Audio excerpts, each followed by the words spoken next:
हाँ जी बच्चों, आज हम करने जा रहे हैं +1 और +2।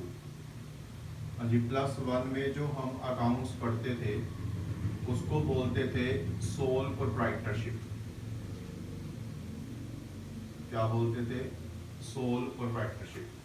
और +2 में जो हम अकाउंट्स पढ़ने जा रहे हैं उसको हम क्या बोलेंगे? पार्टनरशिप। +1 में हम पढ़ते थे सोल प्रोप्राइटरशिप और +2 में हम पढ़ने जा रहे हैं पार्टनरशिप।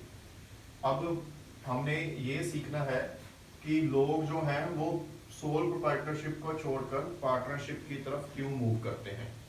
सोल प्रोप्राइटरशिप में एक ही पर्सन ओनर होता है, वही बिजनेस स्टार्ट करता है, वही सारा बिजनेस हैंडल करता है, फिर एंड में जितना भी प्रॉफिट या लॉस होता है सारा इसी को ही बिलोंग करता है। और पार्टनरशिप में एक से ज़्यादा पर्सन होते हैं। तो आज हम डिफरेंस करने जा रहे हैं +1 +2 सोल प्रोप्राइटरशिप वर्सेस पार्टनरशिप। या हम ये भी बोल सकते हैं कि लोग पार्टनरशिप को सोल प्रोप्राइटरशिप से ज़्यादा बेटर क्यों मानते हैं। इसके 3 बड़े रीज़न हैं, 3 बिग रीजंस। 3 रीजंस के कारण लोग जो हैं वो सोल प्रोप्राइटरशिप को छोड़कर पार्टनरशिप की तरफ जाते हैं। तो जो पहला रीजन है वो है कैपिटल। कैपिटल का मतलब क्या है कि मान लो कि बिजनेस स्टार्ट करने के लिए 10 लाख रुपए की जरूरत है। तो कितनी कैपिटल की जरूरत है? 10 लाख रुपए की। अब सोल प्रोप्राइटरशिप में जो ए नाम का पर्सन है इसके पास 10 लाख रुपए अकेले के पास नहीं है। तो जब कैपिटल अकेला कंट्रीब्यूट ना कर सके तो फिर ये पार्टनरशिप की तरफ जाएगा। तो मान लो कि ए के पास सिर्फ कितने पैसे हैं? 5 लाख। तो ये बी पार्टनर ढूंढेगा, उसके पास कितने पैसे हैं? 3 लाख।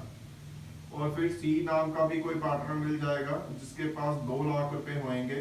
तो बिजनेस स्टार्ट करने के लिए हमें 10 लाख रुपया चाहिए और वो अकेला पर्सन के लिए पॉसिबल नहीं था। जब पार्टनर्स बन जाएंगे तो 10 लाख रुपया पॉसिबल हो जाएगा बिजनेस के लिए। तो ये बड़ा रीजन है, कैपिटल जब कम होती है इसलिए हम पार्टनर्स की तरफ मूव करते हैं। फिर जो दूसरा रीजन है वो है रिस्क। हाँ जी, रिस्क का मतलब क्या होता है? मान लो कि जो सोल प्रोप्राइटरशिप है उसको बिजनेस करने के बाद पूरे साल के बाद 90,000 का प्रॉफिट हुआ। जो प्रॉफिट है, प्रॉफिट तो इसको चाहे जितना मर्जी दे दो, लेकिन अगर यहाँ पर लॉस हो जाए 90,000 का फिर इसको दिक्कत आ जाएगी। ये जो पर्सन है ये 90,000 लॉस बियर करने के काबिल नहीं है, इसकी इतनी क्षमता नहीं है कि ये 90,000 का लॉस बियर कर पाए। तो अकेला पर्सन नहीं कर सकता, लेकिन हमारे पास यहाँ पर 3 पार्टनर हैं ए बी सी। तो मान लो कि रेशो कितनी है? इक्वल 1:1:1। तो जो 90,000 है वो इन तीनों में डिस्ट्रीब्यूट हो जाएगा और ए के हिस्से कितना आएगा? 30,000। तो 90,000 को तो ये बियर नहीं कर पा रहा था, लेकिन 30,000 को इजिली ये बियर कर पाएगा। तो जब लॉस ऑफ रिस्क ये बियर ना कर पाए इसलिए हम पार्टनरशिप की तरफ मूव करते हैं। और फिर जो तीसरा रीजन है, बिग रीजन, वो क्या है? Division of work. Division of work. हाँ जी, डिवीजन ऑफ वर्क का मतलब क्या होता है? जो सोल प्रोप्राइटर है वो ही सारा काम करेगा, वो ही परचेजिंग का डिपार्टमेंट हैंडल करेगा, वही सेलिंग का डिपार्टमेंट हैंडल करेगा, वही कलेक्शन करेगा, यानी कि सारा कुछ ये ही हैंडल करेगा। तो डिवीजन ऑफ वर्क का मतलब क्या होता है?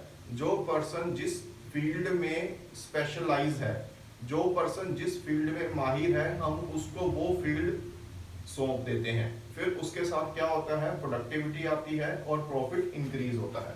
तो यहाँ पर जो 3 पर्सन है ए बी सी, तो ए जो है वो सेलिंग में बहुत अच्छा है, तो ए को हम सेलिंग डिपार्टमेंट दे देंगे, बी को परचेजिंग डिपार्टमेंट दे देंगे और सी को कलेक्शन का डिपार्टमेंट दे देंगे।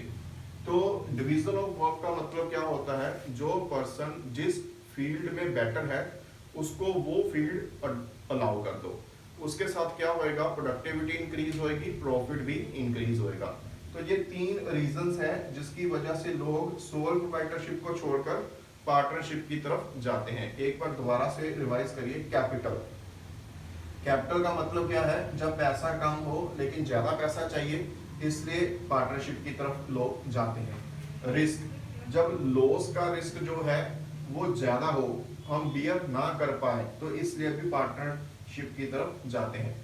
डिवीजन ऑफ वर्क का एडवांटेज लेने के लिए भी हम पार्टनरशिप की तरफ जाते हैं। डिवीजन ऑफ वर्क का मतलब क्या होता है? स्पेशल वर्कर को, स्पेशल पर्सन को उसका स्पेशल वर्क दे दो, जिसके साथ क्या होएगा? प्रोडक्टिविटी इंक्रीज होएगी और प्रॉफिट भी इंक्रीज होएगा। तो ये है 3 रीजंस जिसकी वजह से सोल प्रोप्राइटरशिप जो है वो पार्टनरशिप की तरफ हम मूव करते हैं।